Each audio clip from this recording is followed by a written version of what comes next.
Gary is a young, lonely man who lost his wife 8 years ago. During this time, he has come to terms with what happened, but all his attempts to build a personal life have failed. His latest date is no exception. His girlfriend tells him they are breaking up, and Gary, relieved, heads home. There, his 11-year-old daughter, Emma, awaits him.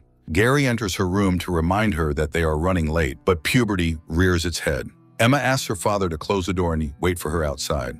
After finishing her Universe model, Emma finally gets into the car. However, on the way, she continues to be rude to her father. First, she demands they run a red light, and then asks to stop so she can give a sandwich to a homeless person. This behavior unsettles Gary, and he loses focus.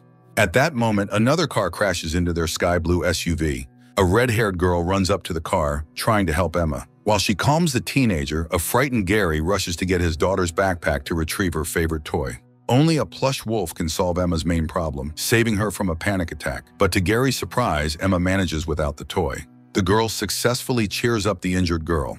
Emma is not even frightened by the fact that this girl is the one responsible for the accident. A couple of days later, Mary, as the girl is called, comes to the victim's house. She gives Emma a book that she loved reading as a child and asks Gary for forgiveness for what happened.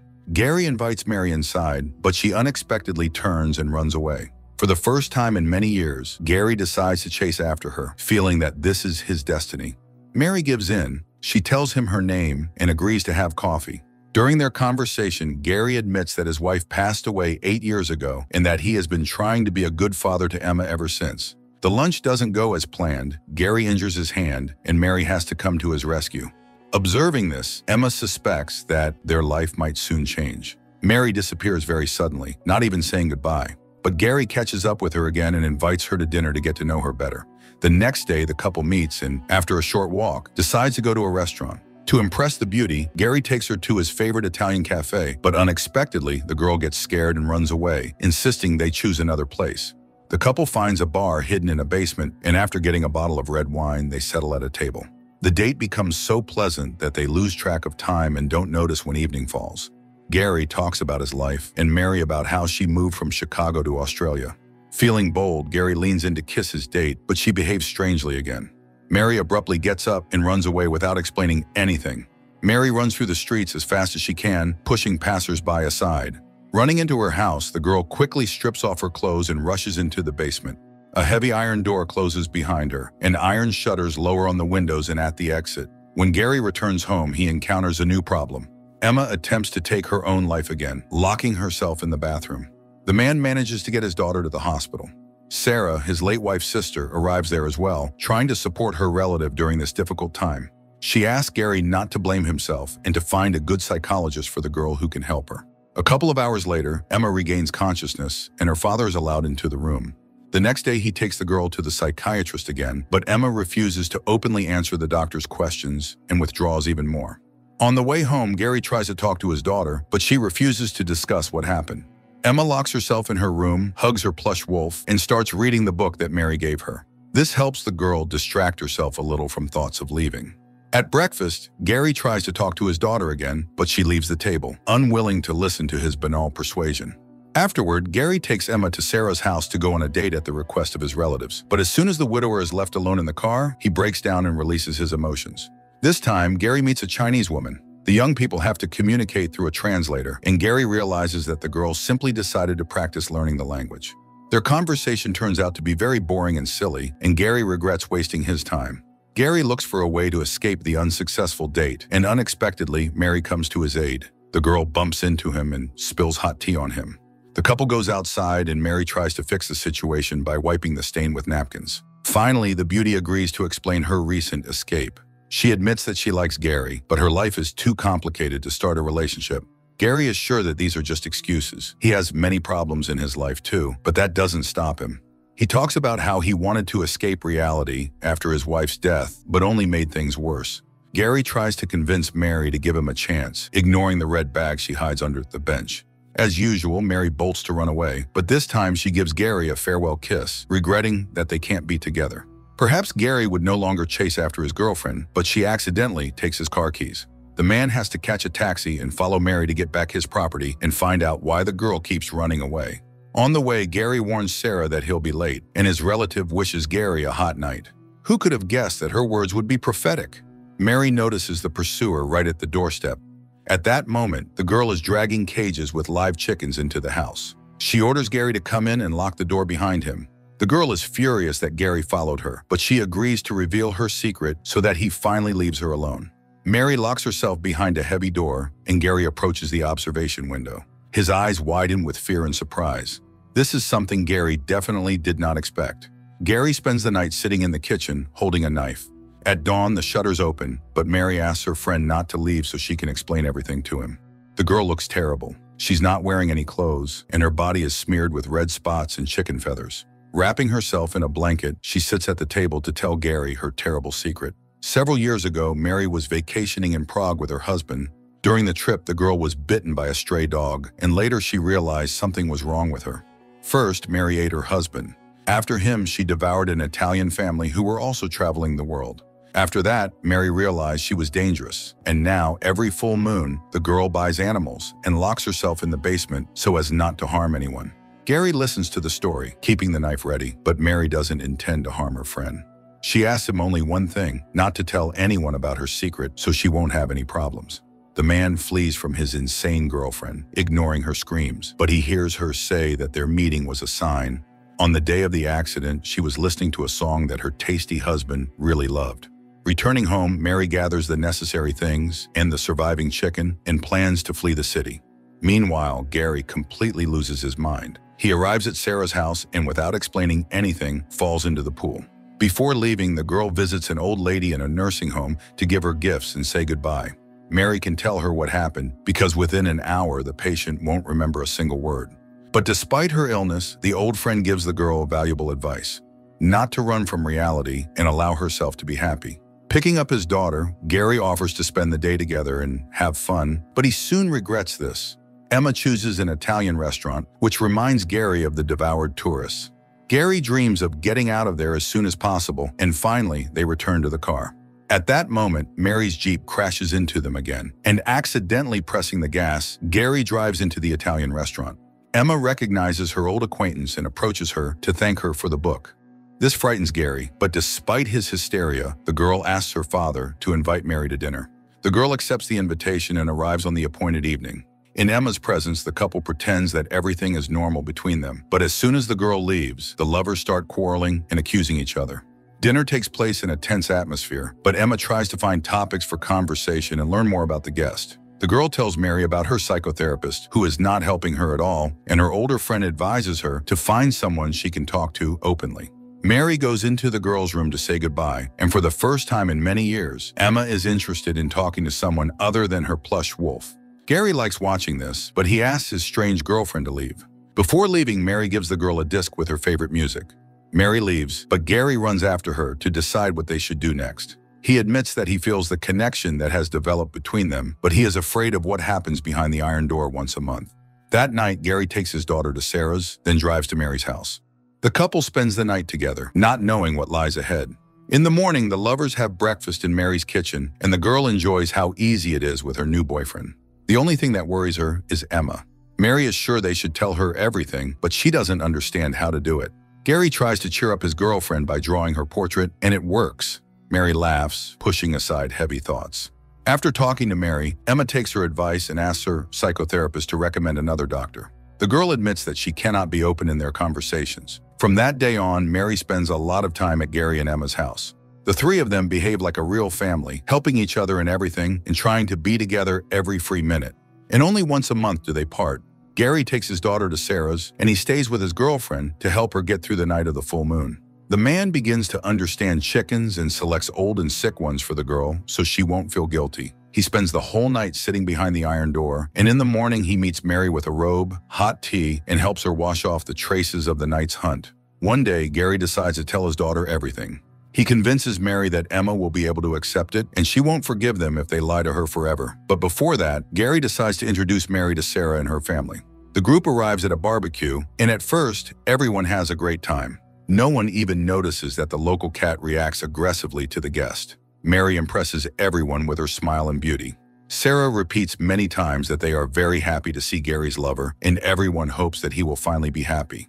In the midst of the party, Gary notices something is wrong. The girl snaps at him and goes into the house after her boyfriend offers her to hold Sarah's baby. The man follows his girlfriend to find out how he can help her.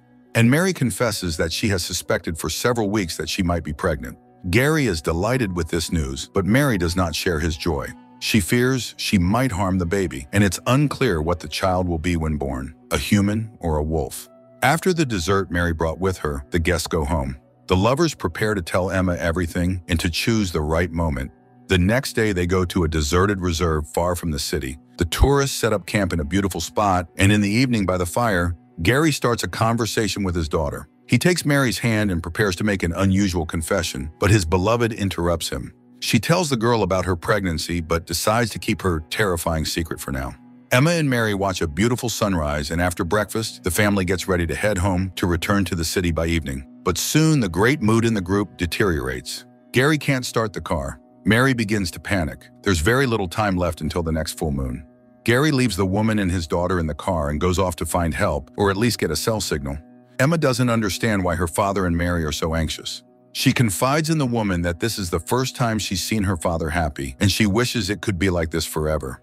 Gary returns several hours later and informs them that he's called for roadside assistance. But it's obvious that no one will come to such a remote place. They'll have to wait a long time for help. When the clock strikes 5 in the evening, Mary realizes that she can't delay any longer. She asks her friend to lock himself and Emma in the car and not to come out until morning. After saying goodbye, the woman runs off to be far away from the family and not to harm them. That night, Gary follows his friend's instructions. He locks himself and Emma in the car and doesn't even let his daughter out to use the bathroom. When the girl starts getting angry at her father's stubbornness, Gary decides to tell her everything. He begins from the first date with Mary, but his story is interrupted by the arrival of a Jeep. 2 men approach the car and offer help, but Gary asks them to leave. After these words, the rescuers' behavior changes drastically. They begin to frighten Emma and bang on the car, demanding that the tourists come outside. Gary holds his daughter close, hoping the criminals will leave them alone, but the men don't get the chance to leave. A huge she-wolf appears from the darkness, killing the intruders before Emma and her father's eyes. The attack lasts only a few minutes, but during this time, the predator breaks the car window. Gary watches the she-wolf in horror, fearing she'll soon turn on them. But something strange happens. After dealing with the attackers, Mary in wolf form looks at Gary and Emma and, with a piercing howl, runs off, taking one of the attackers' heads with her. Gary knows this is the perfect moment to tell all. He explains to his daughter that it was their Mary who changes her appearance a bit once a month. Emma starts having a panic attack, and this time her plush wolf only makes things worse. Gary has to remember how he used to sing to his daughter years ago, and only his song helps calm her down. At dawn, Mary returns to the car.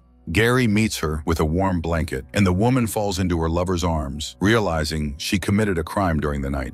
Mary catches Emma's gaze, but doesn't dare speak to her. After charging the battery from the criminal's car, Gary heads back to the city. Emma remains silent for a long time, but to support her friend, she plays a song from the gifted disc, one that speaks about accepting someone as they are. Mary walks down the aisle in a white dress, her belly already large. The man smiles as he takes her hands, and the preacher begins his speech. At that moment, the woman's belly bursts open and a monster emerges, slaughtering all the guests.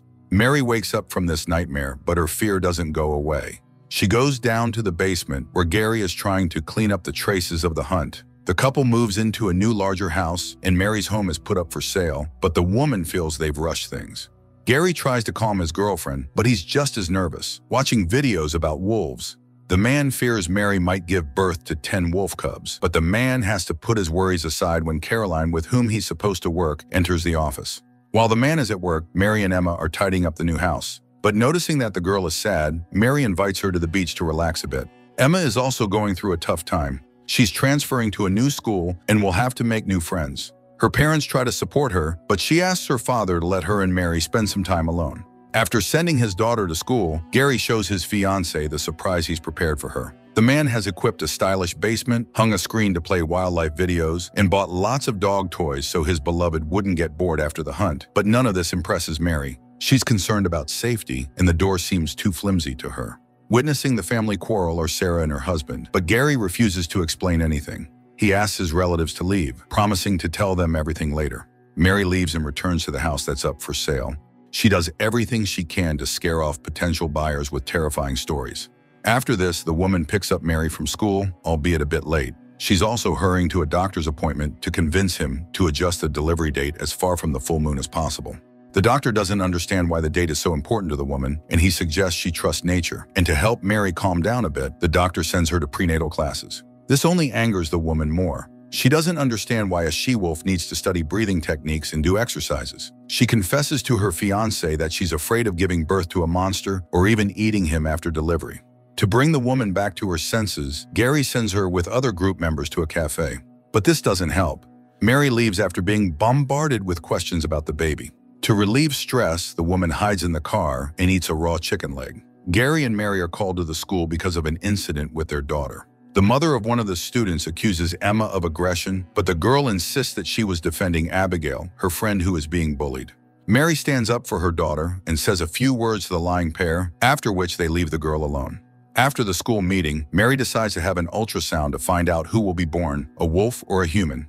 Just in case, the woman prepares chloroform. If the doctor sees a monster on the screen, she plans to eliminate the witness, but everything goes perfectly.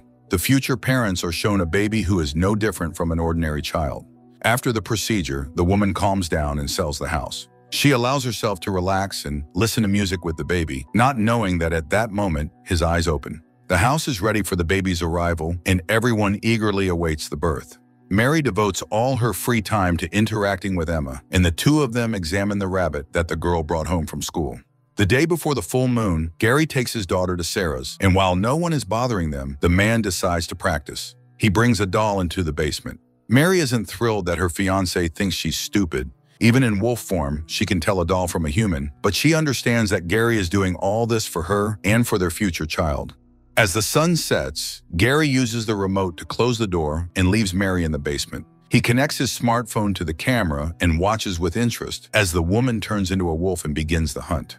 Unexpectedly, Sarah calls the man, asking him to bring Emma's pills. The girl had a seizure after watching a show about predators. Gathering everything necessary, the man presses the remote button and opens the door. At the doorstep, Gary realizes he's messed everything up. The exit from the house remained blocked, and instead, he opened the door to the basement. Horrified, Gary rushes back and sees that it is already too late. The wolf has escaped from the shelter and started wrecking the house. The man has to find a place where he can hide from the predator. But all the while, Sarah keeps calling, and Gary looks for a way to get out of the house. He tries to run while the werewolf is destroying the crib, but he can't remain unnoticed. The wolf starts chasing him. Gary's hopes are dashed. This time, the wolf doesn't recognize him. His attempts to talk about how close they are or play their favorite song also fail, so the man has only one option left. He throws the school rabbit to the wolf and runs out of the house. In the yard, Sarah and Emma are already waiting for him, but Gary doesn't let them inside. He hands over the pills and asks the woman to take his daughter back. At dawn, Gary returns to the house. This time, he doesn't embrace his fiancée, surveying the havoc she caused. Mary cleans up the mess she made during the night's escape and constantly thinks that she should leave and let Gary be. But Emma distracts her from these thoughts. The girl is making a playlist of her stepmother's favorite songs and those of her deceased husband for the baby. Gary takes his daughter to school and crashes into a car again. This time, it's Caroline's car, the girl from his office. While the man discusses the incident, Emma is invited to talk with the psychologist, and Mary continues cleaning the house from the traces of the last full moon. At some point, the woman's nerves give out, and she tries to run away. But changing her mind halfway, Mary returns to deal with the problem instead of running from it. The psychologist suggests Emma use metaphors to describe what's bothering her. The girl gets lucky, she tells the specialist the truth about her werewolf stepmother, and the doctor tries to understand what exactly the girl means. Mary finds a solution. She returns to the sold house and asks the new owners to give her the iron door. Unfortunately, the elderly couple is indifferent to her problem, and they refuse the woman, threatening to call the police. After school, Emma refuses to go home and tells her father she will spend time with Abigail. Gary finds it hard to accept this, and he spies on the girls in the cafe, leading people to mistake him for a typical city madman. A fight breaks out between the father and Emma because of this, and the girl again refuses to go home. She asks to be picked up from her friend's house in a couple of hours. After the failed operation with the door, Mary meets with an illegal arms dealer and buys a gun. The woman hopes that in case of danger, Gary will get rid of her and save the baby. When Gary arrives to pick up his daughter at the appointed time, he discovers that Abigail's mother is Caroline. The woman invites her colleague into her home, and he stays late, talking about their children. When the man finally returns home with his daughter, a fight breaks out between him and Mary. Gary accuses his fiancée of destroying the house, but the woman reminds him that she didn't hide the truth and that he knew living with her wouldn't be easy. Gary realizes he's wrong and returns to Mary's former house to get the door back. The elderly couple isn't happy to see him, but they offer him a barter. The man spends an active night with them and gets what he needs. Fortunately, they manage to agree on a large sum of money, and the door is ready to return to its owner. Meanwhile, Mary is looking for a backup plan, a deserted mine where she could give birth to the baby. Gary agrees to help, but first, he asks the woman to go to the window and watch the door being unloaded. The woman is delighted with such a gift, despite the inscription the elderly couple left on the door. Now she's sure that nothing will threaten her loved ones and the future baby. To celebrate the occasion, Gary proposes to his beloved, using the door instead of an engagement ring. Life is getting back on track. Emma is having a great time at school, and everyone in the house is eagerly awaiting the baby's arrival. Mary's mood improves as well, and she now happily attends prenatal classes and spends time with the family. Sarah invites the relatives over for dinner, but on the way, Mary notices that they are being followed and causes an accident. A few minutes later, everything becomes clear. Emma and Sarah had planned a surprise for the expectant parents, a baby shower. Mary's friends from the nursing home gather in the yard, and the woman is truly happy. That is, until another guest appears at the door. Noticing his wife's anxiety, Gary approaches to find out what's going on. Mary introduces her fiancé to her old friend Anton, who has come to Australia to visit her. Gary immediately senses that there was a connection between Mary and Anton, and he doesn't like that Sarah invites the guy to join the others. But what makes Gary even more nervous is when Anton leaves Mary a note with the words, "Unleash your wolf." For the rest of the day, Gary questions his wife about her relationship with Anton, but Mary assures him there's nothing to worry about. However, it seems Anton doesn't agree. He arrives at the couple's house before sunset and admits that he also became a werewolf after being bitten by Mary. The visitor tells them how he has spent the last few years, but time passes quickly and Mary realizes they're about to transform. To protect Gary and Emma, Mary drags Anton into the basement and the heavy door closes behind the werewolves. Approaching the observation window, Gary realizes that something even more horrifying than a hunt has occurred. Left alone in the basement, the wolves have begun mating. When the heavy door is unlocked in the morning, Gary throws Anton out of the house without explanation. As he leaves, Anton manages to give Mary his address, saying he'll be waiting for her. Returning to his fiancée, Gary tells her what he saw last night, but Mary doesn't remember anything. She is terrified that she might have contracted some disease, and she rushes to the shower to wash off the filth. Gary begins to lose his sanity from the sheer number of events in his life. He leaves, determined to end this once and for all.